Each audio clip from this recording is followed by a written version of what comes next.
우리가 잘 아는 사람 중에 솔로몬 왕이 있습니다. 솔로몬의 아들 이름이 르호보암입니다. 한번 해보시겠어요? 르호보암. 예, 이 사람이 41살에 왕이 됐어요.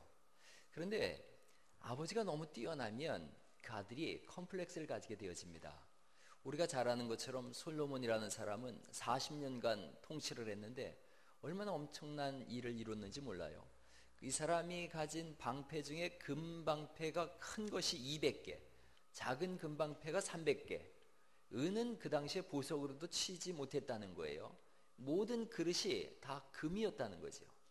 이 사람의 지혜는 얼마나 엄청난지 몰라요. 스바 여왕이 그 사람의 지혜를 들으려고 2000km를 마다하고 와서 지혜를 들었다는 거죠. 열왕과 많은 사람들이 와서 이 사람의 지혜를 들으려고 귀를 기울였어요. 우리가 잘 아는 것처럼 솔로몬의 재판이 있지 않습니까?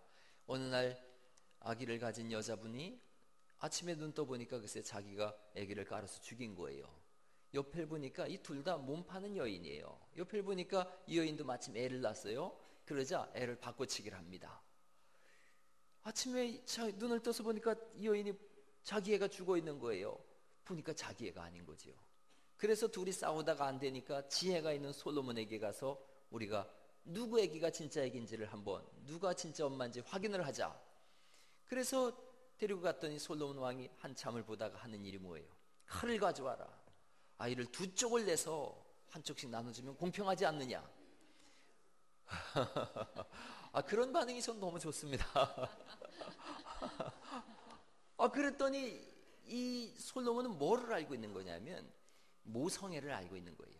인간의 가장 깊숙이 들어가 있는 모성애가 뭔지를 알고 있으니까, 그래서 진짜 애기 엄마가 뭐라 그래요? 아이고 그러면 안 됩니다. 차라리 이 아이를 저 여인에게 주세요.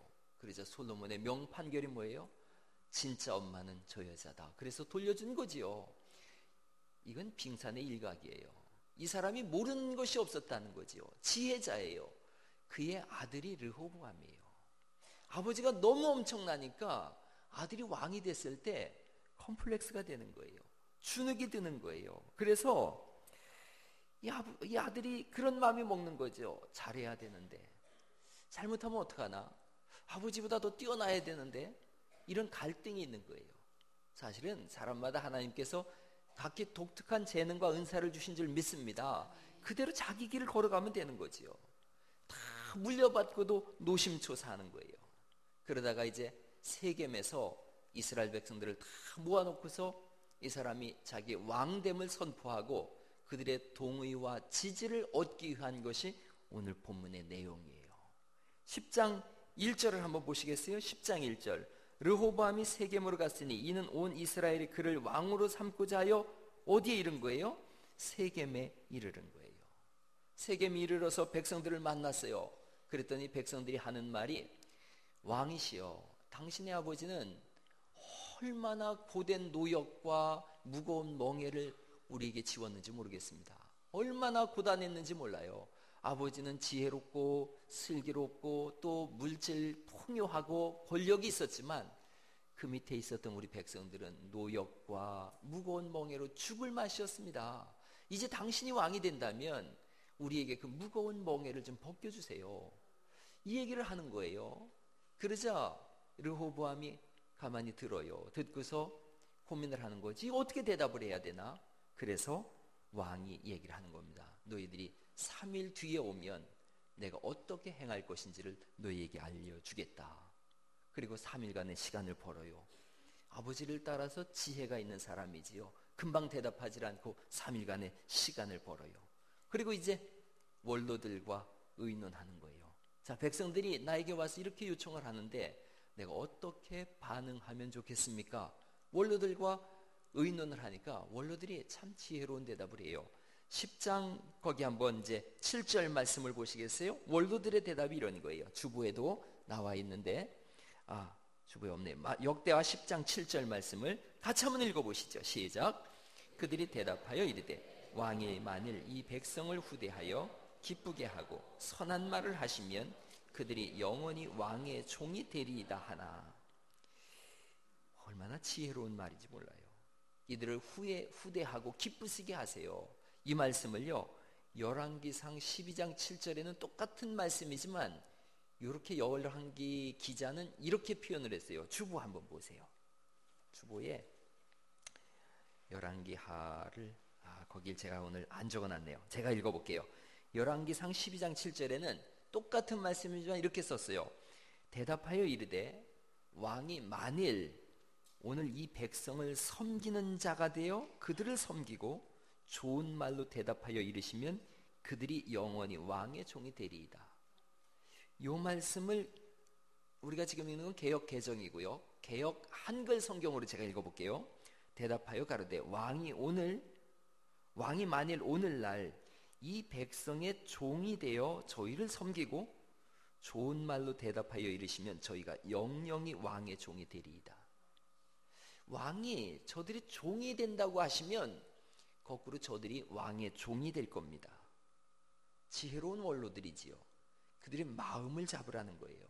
쉽게 말하면 이런 거예요. 왕이시여, 당신이 갑인 거 맞습니다. 그러나 백성을 진짜 갑으로 모시세요. 그게 갑의 자세예요. 스스로 을이 되어지면 백성이 당신을 갑으로 섬길 겁니다. 더군다나 당신의 아버지 솔로몬이 40년간 통치하면서 처음에는 선정을 베풀었지만 좀 지나면서 얼마나 고단하게 했는지 모릅니다. 솔로몬은 우리가 생각하는 것처럼 좋은 왕이 실제로 아닙니다. 솔로몬은 악한 왕 중에 하나예요. 백성에게 고역을 베풀고 멍에를 지은 왕이고 우상을 섬긴 왕이에요. 솔로몬과 같이 되지 마세요. 이거예요. 우리가 가끔 기도할 때 그런 기도하는 사람 봤어요. 하나님 솔로몬처럼 지혜롭게 해주시고. 당체 맞지 않는 기도예요. 솔로몬은 악당 중에 악당이에요. 르호밤이 그런 원로들의 말을 듣고서 백성에게 3일 뒤에 만나서 얼마나 고생하셨습니까? 내가 이제 당신들의 마음을 위로해 줄 겁니다. 이게 지도자지요. 요즘 서번트 리더십이라는 말이 있어요. 종의 지도력이에요. 섬김의 지도자. 이런 마음이 있어야 되는 거죠. 지도자의 자세지요. 당신들을 내가 높이겠습니다. 당신들을 갑으로 여기고 내가 종이 돼서 섬기겠습니다. 이게 원로들의 어드바이 충고예요. 그런데 이제 또 젊은 신하들의 말도 들어봐야 되지 않겠습니까? 자기와 함께 자라난 40세 정도 된 또래 집단을 만나서 내가 어떻게 해야 될지 모르겠다. 그러자 이들이 이렇게 대답을 해줘요. 10장 11절 말씀 보시겠어요? 10장 10절 11절 말씀. 제가 10절을 읽을 테니까 여러분이 11절 말씀을 읽어보세요. 함께 자라난 젊은 신하들이 왕께 말하여 이르되 이 백성들이 왕께 이르기를 왕의 아버지께서 우리의 멍에를 무겁게 하였으나 왕은 우리를 위하여 가볍게 하라 하였은즉 왕은 대답하시기를 내 새끼손가락이 내 아버지의 허리보다 굵으니 이제 나는 너희의 멍에를 더욱 무겁게 할지라. 내 아버지는 가죽 채찍으로 너희를 치셨으나 나는 전갈 채찍으로 하리라 하소서 하더라. 이게 젊은 신하들이 하는 얘기인 거예요. 이유가 있어요. 자기 아버지 솔로몬은 강력한 왕이었거든요. 그 뒤를 이은 르호보암 왕, 비교가 되는 거예요. 연약한 왕인 거예요. 아버지만도 아무리 해도 못하는 거예요. 뭔가 보여줘야 되거든요. 오죽하면 이 지금 르호보암이 있는 곳이 예루살렘인데 이스라엘 백성들이 세겜 땅으로 와서 왕위를 부여받으라고 그렇게 해서 꼼짝 못하고 거기까지 간 걸요. 세겜은 그들의 땅인 거예요. 절박함도 있어요. 여기서 밀리면 끝이다 이런 거예요.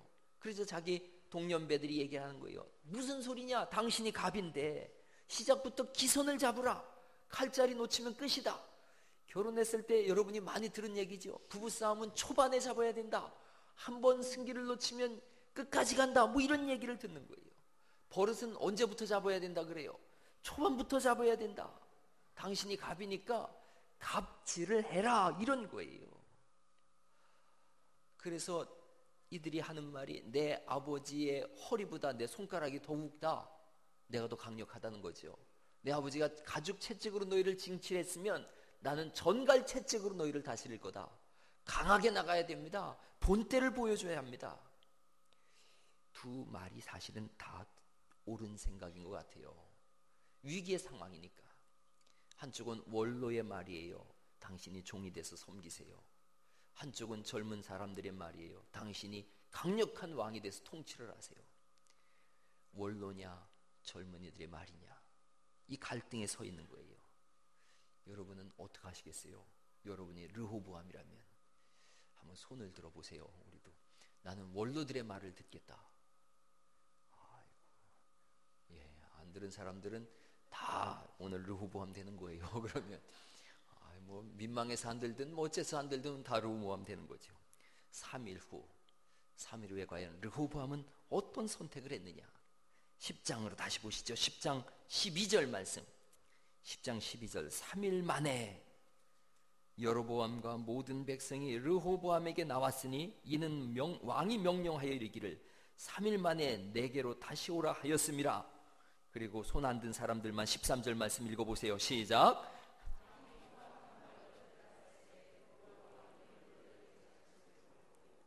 원로들의 가르침을 버리고, 이렇게 돼 있어요. 원로들의 가르침을 버리고 14절 말씀이죠. 젊은 신하들의 가르침을 따라서 그들에게 말하여 이르되, 뭐라고 말하느냐면 내 아버지는 너희의 멍에를 무겁게 하였으나, 여기서부터는 제가 왕의 목소리로 한번 근엄하게 한번, 내 아버지는, 하던 대로 할게요. 내 아버지는 너희의 멍에를 무겁게 하였으나 나는 더 무겁게 할지라. 내 아버지는 가죽 채찍으로 너희를 치셨으나 나는 전갈 채찍으로 치리라 하니라. 뭘 아멘이에요. 아멘은 생각하고 아멘 하셔야 돼요. 41살의 왕이 된 사람이에요. 철부지가 아니거든요. 아버지 밑에서 백성들이 얼마나 고통을 당했는지를 잘 보고 안 사람이에요. 무거운 멍에와 채찍으로 고통당한 사람들인데 글쎄 그들에게 더 무거운 멍에를 놓고 더 무서운 채찍으로 하겠다는 거예요. 폭발 직전에 있었던 백성들에게 기름을 끼얹은 거예요.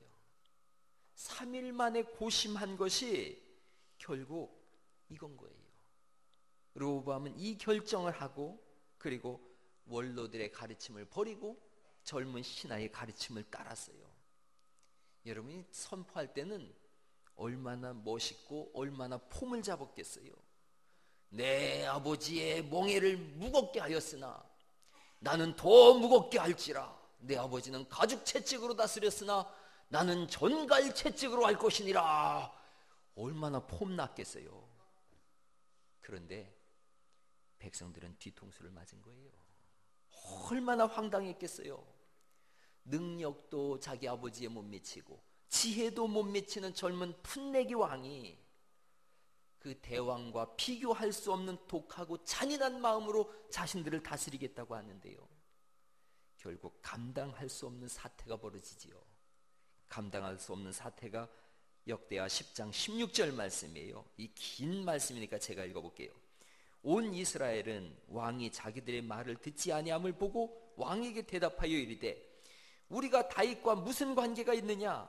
이새의 아들에게서 받을 유산이 없도다.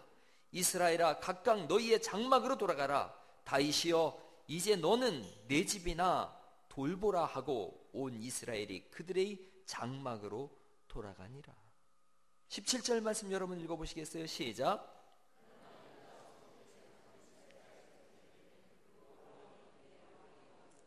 겨우 유다와 베냐민 지파만 남은 거예요.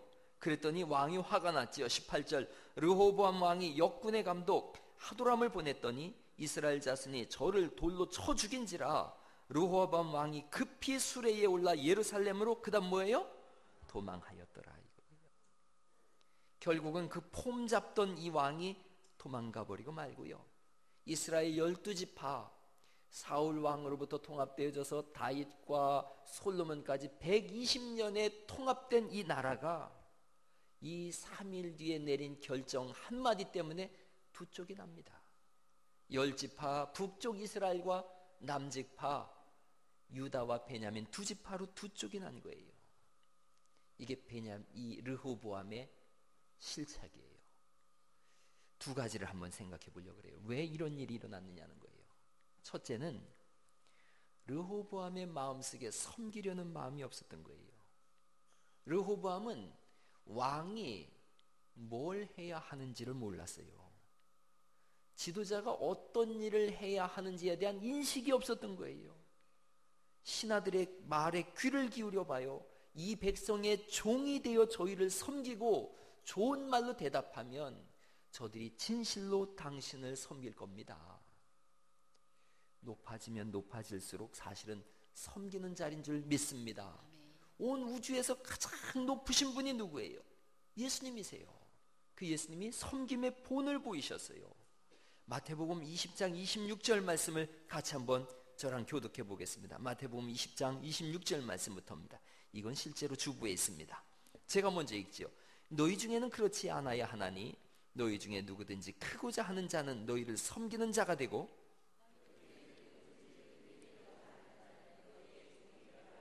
그 다음 같이 읽어봐요. 시작. 인자가 온 것은 섬김을 받으려 함이 아니라 도리어 섬기려 하고 자기 목숨을 많은 사람의 대속물로 주려 함이니라. 아멘. 예수님 섬기러 오셨다고 말씀하시고 우리에게 섬길 것을 말씀하세요. 이제 3월 첫 주가 되면 개학을 해요. 개학하는 학생들 반드시 명심해야 되고요. 직장인들도 꼭 기억해야 돼요. 예수님의 리더십은 어떤 리더십이냐? 섬김의 리더십이에요. 리더의 자리는 섬김의 자리예요. 거꾸로 섬기지 못하는 사람은 지도자가 될 수 없는 거예요. 이게 참 중요한 얘기입니다. 저는 갈릴리 교회 목사잖아요. 갈릴리 교회 목사지만 여러분 아시는 것처럼 목사님들 모임이 있으면 언제나 제가 섬김의 자리는 제 몫이에요. 목사님들하고 여행을 가지요. 첫날부터 끝날까지 제가 전부 설거지하고 방청소를 제가 혼자 다 합니다. 목사님들은 늘 섬김만 받아오셔서 구경만 하고 계세요. 그리고 제가 이렇게 빗자루 쓸면 요리 갔다 저리 갔다 하고 그러고만 계세요. 그러나 마나 열심히 하는 거예요. 우리의 기본 매너는 섬김인 줄 믿습니다. 학교에 이제 학생들이 이제 개학을 하고 등교를 하고 신학기를 맞고 해지요. 학교에 가는 가장 중요한 이유 중에 하나는 섬기기 위해서 가는 거예요. 작게는 학급을 섬기고 학교를 섬기고 그래야 나라를 섬기고 역사를 섬기고 하나님 나라를 섬기는 사람 되는 줄 믿습니다. 섬길 때 하나님이 지도자로 쓰시는 거예요. 하나님은 섬기는 사람을 쓰세요. 거꾸로 섬길 줄 모르는 사람을 하나님은 절대로 쓰질 않습니다. 교회가 어떤 곳이냐? 교회는 섬김의 훈련장이에요. 여기서부터 섬김의 몸에 뵐 수 있기를 간절히 바랍니다. 말없이 기쁨으로 섬기는 것이 교회인 거예요. 하나님 주시는 복은 사실은 섬기는 사람의 몫이에요.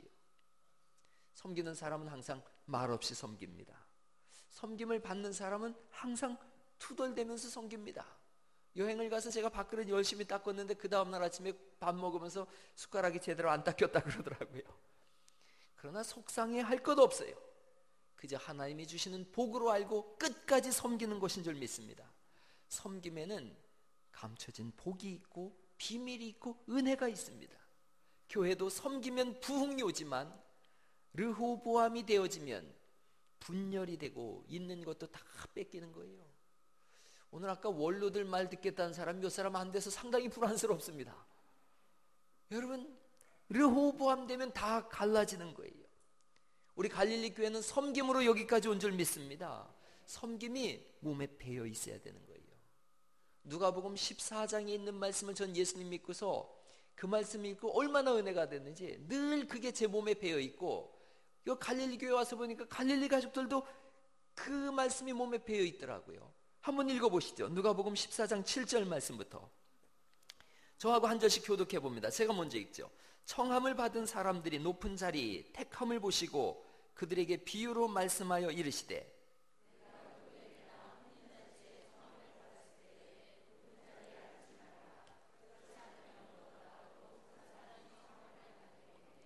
너와 그를 청한 자가 와서 너더러 이 사람에게 자리를 내주라 하리니 그때에 네가 부끄러워 끝자리로 가게 되리라.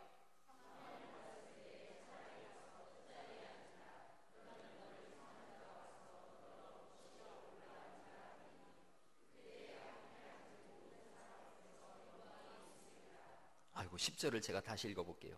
청함을 받았을 때에 차라리 가서 끝자리에 앉으라. 그러면 너를 청한 자가 와서 너더러 아이고 사장님 여기 앉으시면 되겠습니까? 위로 올라가셔야죠. 그때야 함께 앉은 모든 사람 앞에서 영광이 있으리라. 그런 내용인 거죠. 11절 말씀 같이 읽어보시죠. 시작. 무릇 자기를 높이는 자는 낮아지고 자기를 낮추는 자는 높아지리라. 할렐루야. 무슨 말씀인지 이해가 되시는 거죠? 교회에 당회로 모이지 않습니까? 장로님들이 5분인데 제가 가장 연소하지요. 제가 올해 50살 됐어요. 우리 장로님 중에 제일 나이 어린 분도 저보다 많아요. 그래서 항상 자리 때문에 다툼이 일어나요. 제가 말석에 가서 꼭 앉지요. 그러면요 장로님들이 굳이 상석으로 가라고 이끄는 거예요. 그러면 서로 상석에 앉으라고 막 그러거든요. 아이고 식당에서는 나이 순입니다. 그러면서 내가 이렇게 앉으면 굳이 상석으로 가라고 그러고요. 숟가락을 놓으려 그러면 못 놓게 하고 또 서로 막 놓게 하려고 놓고 그래요. 그러면서 분위기는 훈훈해지고요. 그날 당에는 화기애애해집니다. 할렐루야. 이게 그래야지 내가 나이도 제일 어린데 상석에 딱 앉아서 뒷짐지고 있고 그러면 장로님들도 저 어린 것이 왜 저기가 있다냐 이러고 숟가락도 서로 안 들고 그러면 화기애매해지는 거예요. 누가 몰라줘도 여러분 그냥 말석에 앉을 수 있길 간절히 바랍니다. 상석에 앉아서 눈칫밥 먹는 것보다 말석에 앉아서 마음껏 먹는 것이 훨씬 낫습니다. 모든 것은 섬김에 관한 부분이에요. 섬김은 오늘부터 시작하는 거예요. 교회 부흥이 언제 일어나느냐? 섬기겠다고 작정하는 사람들이 생길 때부터 시작되는 줄 믿습니다. 옆 사람한테 이렇게 고백하세요. 오늘부터 다시 섬기겠습니다. 언제까지 섬겨야 되느냐? 예수님 오시는 날까지 섬기는 거예요. 그러면 또 이렇게 고백하지요. 제 평생을 바쳐서 섬기겠습니다. 아유 그냥 르호보암은 끝내 안 하네. 그냥 다시 한번 제 평생을 바쳐 섬기겠습니다. 그렇습니다. 아멘이죠. 예. 결혼을 왜 하느냐? 결혼 왜 하는 거예요? 섬기려고 하는 거예요. 섬기려고. 처음 들어보십니까? 결혼은 섬기려고 하는 거예요. 섬기면 그때 거기 기쁨 있고 능력 있고 거기 미래가 있는 거지요. 뭐 엄청난 일 하려고 하기 전에 빨래도 함께 개고 청소기라도 좀 미는 그런 섬김이 있길 간절히 바랍니다. 실제로 우리 세대는 섬김이 뭔지를 잘 모르고 살았어요. 서로 섬기면 거기가 하나님 나라인데 섬김을 받을 줄만 알았어요. 이 양반의식이 있어서 에헴 하고 섬김을 받을 줄만 알았지 섬기면 진다고 생각했어요. 성경은 거꾸로예요. 섬기는 사람이 이기는 사람인 줄 믿습니다. 우리 교회에 섬김이 일어난다면 하나님은 이 교회를 통해서 가정 속에 새로운 역사를 쓰실 줄 믿습니다. 예수님은 섬김을 통해서 구원의 길을 여셨어요. 섬김은 하나님의 능력이에요. 섬길 때 구원의 역사가 일어나요. 자녀들에게 믿음을 물려주고 싶은 게 부모의 간절한 소망이지요. 어떻게 믿음을 물려줄 것이냐? 기도하고 예배하고 그 이전에 섬김의 본을 보이세요. 그러면 믿음은 자연스럽게 흘러가게 돼 있습니다. 제가 예언을 하건대 지금 잘 나가는 사람들이 섬기지 않으면 3대를 못 갑니다.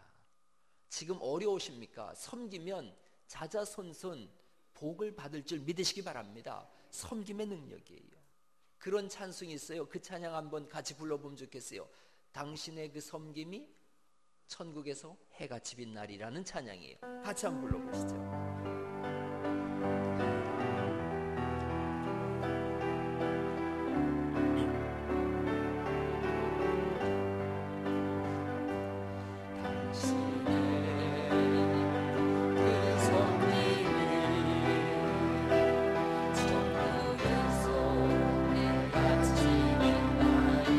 당신의 그 믿음이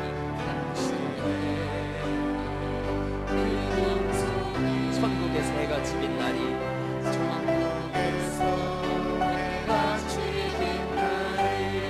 당신의 그 믿음이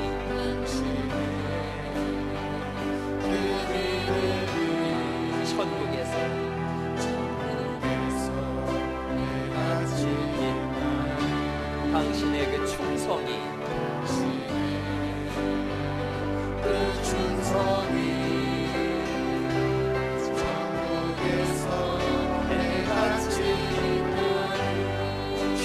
기억하시면 좋하리.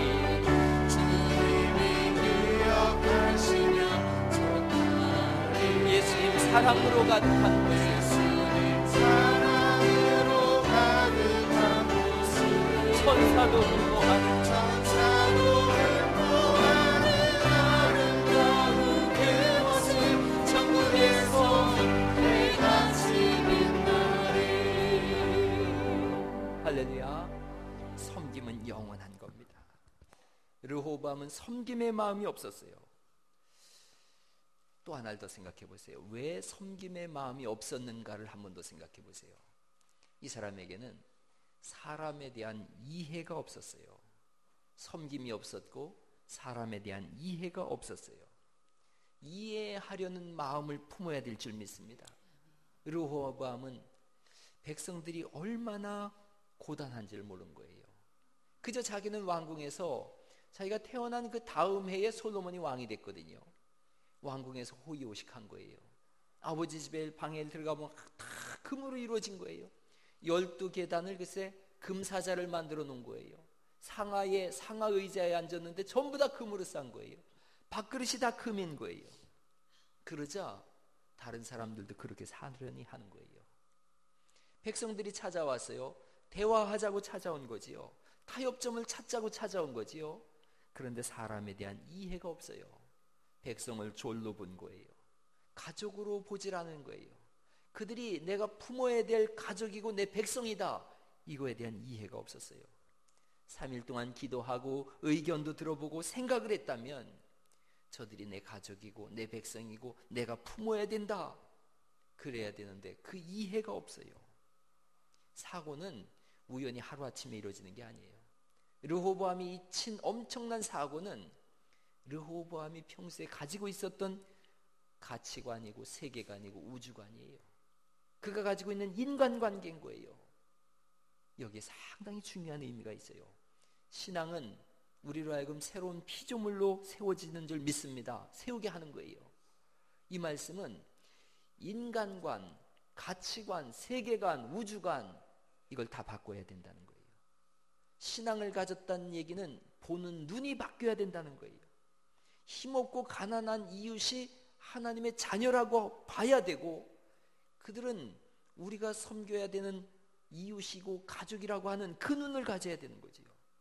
내게 뭔가를 하나님 주셨다면 이걸 어떻게 사용해야 하는지에 대해서 이해가 있어야 되는데, 그걸 기억해내는 것이 신앙인인데 그 인간관과 가치관이 없었어요. 여러분, 사람에 대한 이해를 예수님이 마태복음 11장 28절에서 하세요. 예수님은 사람을 어떻게 이해하셨느냐 하면 마태복음 11장 28절 말씀 같이 한번 읽어보시겠어요? 시작. 수고하고 무거운 짐진 자들아 다 내게로 오라, 내가 너희를 쉬게 하리라. 29절 또 읽어보죠. 시작. 나는 마음이 온유하고 겸손하니 나의 멍에를 메고 내게 배우라. 그리하면 너희 마음이 쉼을 얻으리니 이는 내 멍에는 쉽고 내 짐은 가벼움이 하시니라. 예수님의 세계관, 인간관은 뭐냐? 사람들을 볼 때 수고하고 무거운 짐을 진 사람들인 거예요. 멍에를 메고 있는 사람들인 거예요. 마음에 쉼이 없다는 것을 알고 계신 거예요. 그러자 예수님은 섬김과 긍휼로 나아가십니다. 여러분이 이웃에 대한 이해가 어떻습니까? 그들이 내 가족이고 내가 섬겨야 될 대상이라면 그는 예수님의 마음을 품은 사람이에요. 그러나 여전히 르호보암 같은 마음을 가지고 있다면 거긴 분열이 있고 고통이 있습니다. 오늘날 이 세대가 왜 이렇게 험악해졌는가? 너무나 많은 르호보암이 있는 거예요. 수고하고 무거운 짐을 지고 그 멍에 허덕이는 사람을 돌아보는 사람이 너무 적은 거예요. 굳이 땅콩 해왕을 들지 않더라도 우리 주변에 소소한 상황을 보세요. 힘 있는 자에게는 한없이 비굴하고 힘 없는 자에게는 한없이 강한 거예요. 학교에서 아이들이 왕따가 있어요. 왜 왕따가 나오느냐?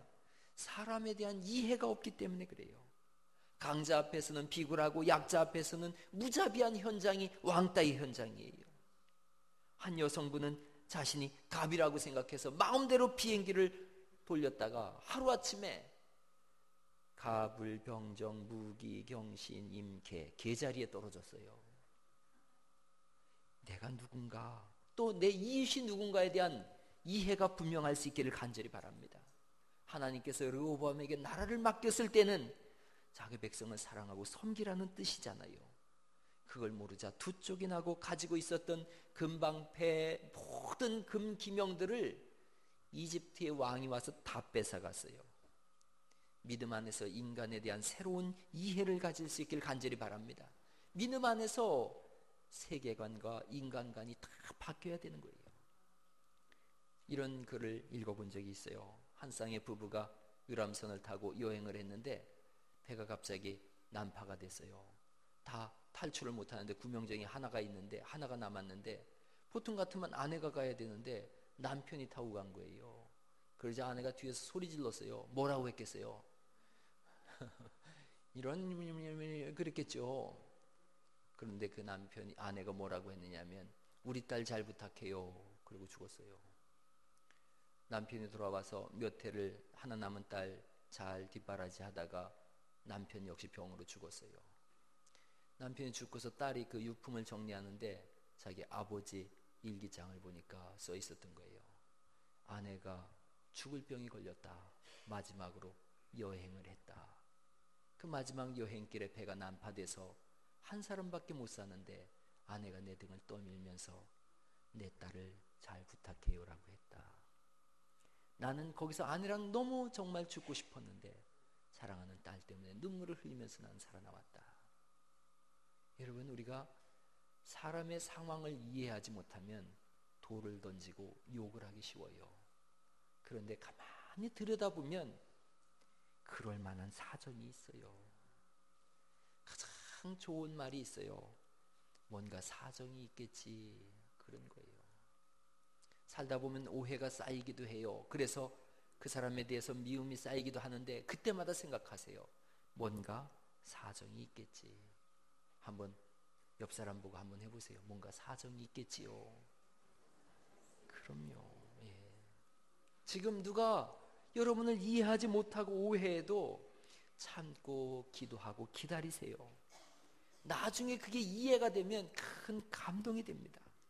끝까지 이해해 주지 않아도 하나님 아시잖아요. 수고하고 무거운 짐을 졌다라는 것을 주님이 아시는 줄 믿습니다. 너의 짐을 내가 알고 있고, 너의 고단함을 알고 있고, 너의 말 못하는 심정을 알고 있다. 지도자가 되면 더 그렇습니다. 여기 있는 목사도 그렇고요, 우리 5분의 장로님들도 교회 리더들이지 않습니까? 지도자가 되면은 정말 말해야 되는데 말 못할 때가 많아요. 그럴 때마다 생각하세요. 주님이 알고 계신다. 주님이 알고 계신다. 여러분의 사정 누구에게 하소연해도 우리가 아침 낮에 부른 찬송처럼 정말 어디 기댈 데 없나, 내 마음 알아줄 데 없나 방황하고 헤매이면서 그렇게 모든 세월들 허랑방탕했는데, 방황했는데 주님 앞에 들어와 보니까 누가 알고 있는 거예요? 주님이 아시는 거예요.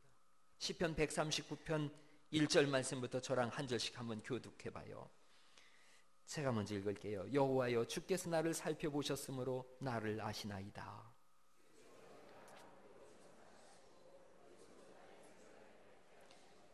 나의 모든 길과 내가 눕는 것을 살펴보셨으므로 나의 모든 행위를 익히 아시오니,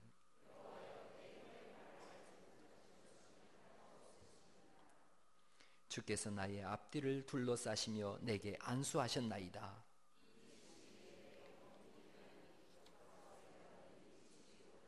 아멘. 주님이 다 아세요. 여러분의 눈물, 여러분의 한숨, 여러분의 무거운 멍에와 짐. 르호보암은 몰라도 예수님은 아시는 줄 믿습니다. 우리가 그런 찬송 부르잖아요. 나를 아시는 주님 내 안에 계셔. 주님이 우리를 아시는 줄 믿습니다.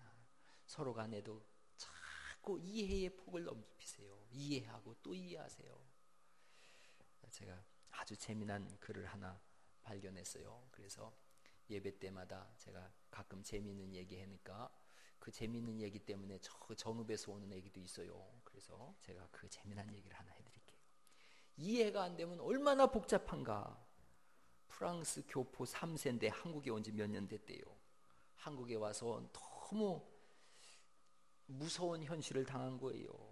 점심을 먹었더니 과장님이 입가에 미소를 씩 지으면서 눈깔 사탕 하나 줄까 그러더라는 거예요. 그래서 눈깔 사탕?